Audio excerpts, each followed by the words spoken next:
Hip-hop is the most popular genre in music. There's a direct conduit between hip-hop and the streets. Most of our favorite rappers came from the streets. Not all of them, but a good amount. The streets are glorified to the extent that middle America loves it. And they became infatuated with the culture. The streets are the many reasons why rappers have their demise, from the early days of Tupac and Biggie to the current state of rappers dying every other moment today. We have become desensitized to death from our favorite rappers. From home invasions to robberies going bad to street beef. There are many reasons why we lose these brothers. Well, look what happened to Nipsey, man. Yeah. He went back in his own neighborhood. You know, going back to your there's a bit of jealousy. People, back then there was no choice. I mean, the artists were getting big and they were getting famous, but the art form hadn't gotten to the point where they got really rich. Right. So people seen them, it was like, oh shit, that's whatever. But when the money started to get in play, everything changed. One of the most important reasons is people dying in the same community. It's just become inevitable to see somebody die in the neighborhood that they grew up in. This is more common in the street, which reflects into music. You spend all your life trying to leave somewhere just to die in the same place. But when you grow up, you will always have the most rivals, enemies, hatred, resentment, entitlement, and bad intentions from people that don't have the best for you. But you're also magnified in your hometown. Rappers get caught up in the moment because when they blow up, they don't want to be far removed from the environment that made them. But most of them stand too close to the same environment that they try to stay away from. Jam Master Jay. Jam Master Jay was born in the Hollis section of Queens. He's more notably known for being a third member of the legendary trio Run-DMC. Yo, what's up, Adidas? I'm Jam Master Jay, DJ Run, and my name is DMC. Run-DMC pioneered in the 80s, rap music specifically from the East Coast. They was the first group to go platinum and tour worldwide, and they was the conduit from urban culture to America. They bridged the street culture that was rooted in New York City, from the Adidas to the bucket hats to the gold rope chains, the Kangol hats also, and they even sported an endorsement deal from Adidas, which wasn't common for people who weren't athletes. Run-DMC represented the streets, although they wasn't necessarily gangster rappers. They was a product of their environment and reflected that with their image. Years later, Jay was the DJ, hype man, producer, which blended well with the other two MCs, Joseph Simmons, aka Rev Run, and Daryl McDaniels. Their song with Aerosmith was part of the triple platinum selling album Raising Hell, which also included the hits It's Tricky, My Adidas, and You Be Illin'. The album was nominated for a Grammy for the best rap vocal performance by a group. R.I.P. to JMJ. Mrs. Mizell, she let us create routines in her living room. She'd come home from work and we'd be there with the turntables, and she never told us turn the music down once. She never said that we couldn't be there. We spent the night, we made the music there. I came up with the rhymes for Rockbox in Jam Master Jay's house. And I would like to thank you, Mrs. Mizell, for not turning the music down. We wouldn't be here. Run-DMC released a total of 6 albums between 1984 and 1993. Now, they were eventually overshadowed in popularity by more hardcore rap in the 90s. Explicitly talked about drug dealing, gang violence. More notably, NWA. Now, Run-DMC was inducted to the Rock and Roll Hall of Fame in 2009 for their groundbreaking legacy. And the group actually won its rap's first Grammy Lifetime Achievement Award in 2016. Rumors have it that everybody moved out the hood except for Jay.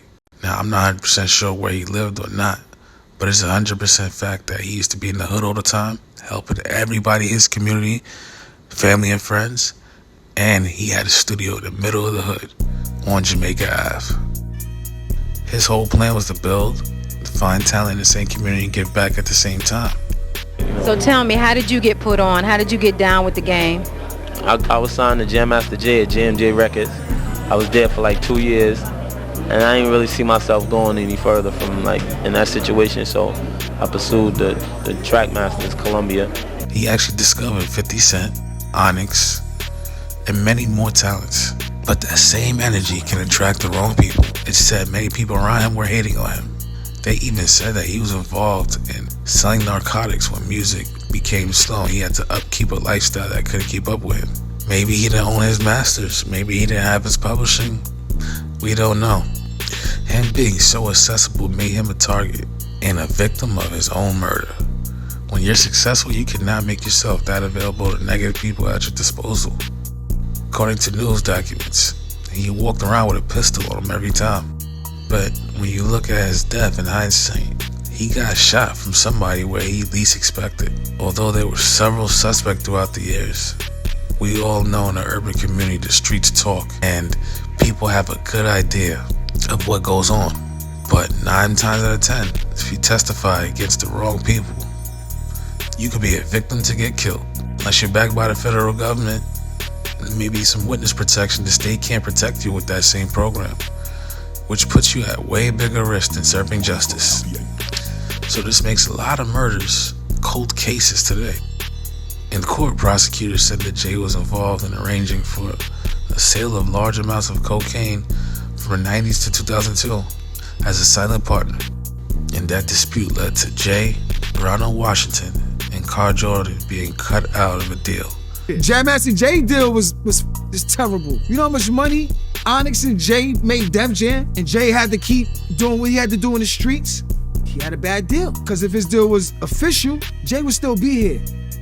Almost 20 years later, the gentleman by the name of Tony Rankin came forward and testified to verify that the gentleman by the name of Carl Jordan Jr. and Ronald Washington murdered Jam Master Jay.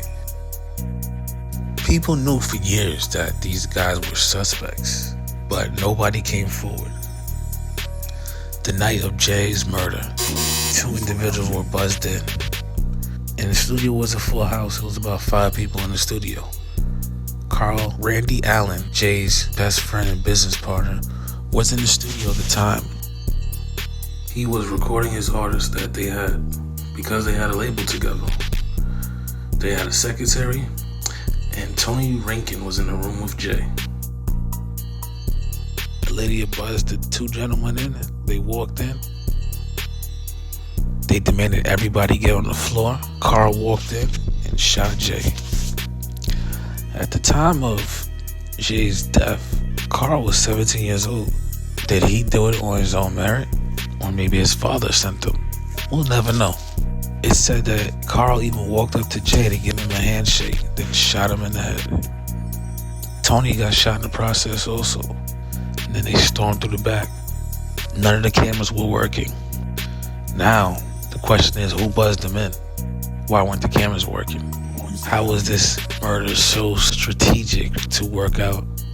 It said that the secretary, Lydia High, knew who did it, but she was scared to testify. Tony Rankin obviously was there sitting next to Jay, playing video games. He knew who did it. He was scared to testify. Randy Allen and Lydia High are brothers and sisters. Lydia probably told Randy who did it, and he didn't testify. It's a very sticky situation because they knew who did it, but they didn't want to come forward because their life was at risk. Also, it's a terrible situation because the fact that they was buzzed in shows you that it was people that was involved with the murder that was in-house. Their guard wasn't up at all, not even Jay. Even with him walking around with a gun, his guard wasn't up because he gave the brother a handshake before he got shot. Although people had rumors and it was myths, everybody knew that the killing was an inside job. Nobody wanted to come forward after all these years. And with no cameras and no real trail, the only strong case against the killer is a testimony. So this makes a lot of murders a cold case. What makes this story even crazy, Carl Jordan Jr.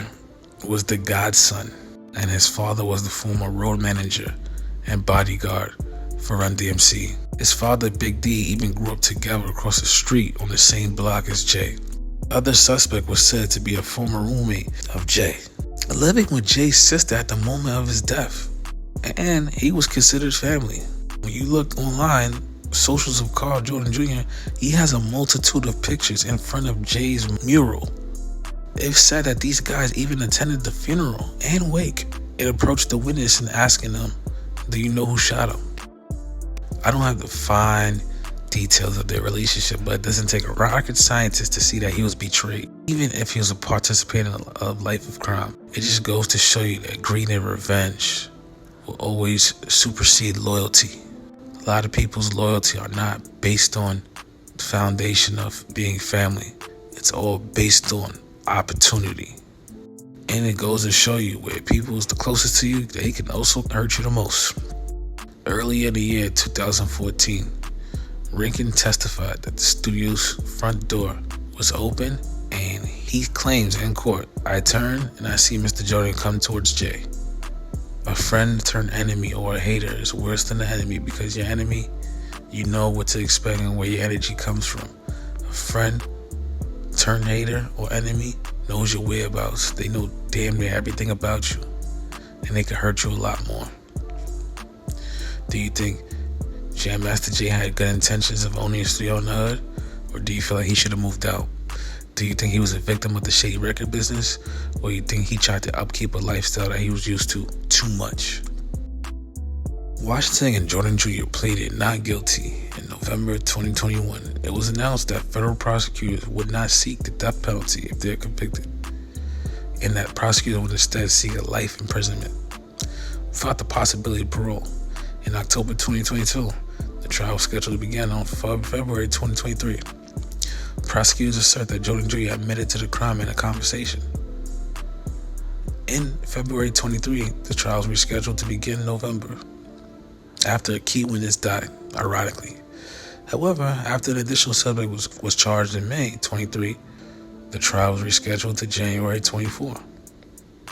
The jury selection for Washington trial began in the end of January. The trial itself began, and then on January 29th, Jordan and Washington agreed to enter a not guilty plea. On February 27th, 2024, Washington and Jordan were convicted on all counts of murder. Unfortunately, Jay's mother and sister passed. They couldn't see the result of this, but everybody gained closure, because now justice was brought to purpose. Although this doesn't bring back Jay, it does bring back justice. Very sad story, because a legend was just lost in cold blood for no reason.